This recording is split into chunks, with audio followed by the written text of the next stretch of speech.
ఎవరేమన్నారు స్వామి నిన్ను ఎవరేమన్నారు స్వామి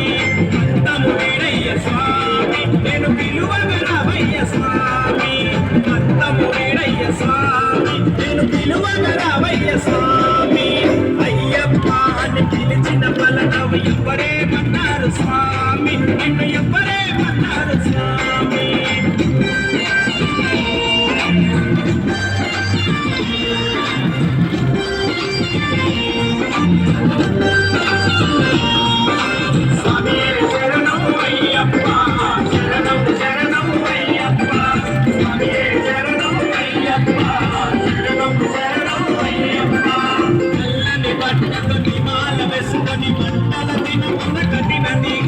మండల దినమున కఠిన దీక్ష అయ్య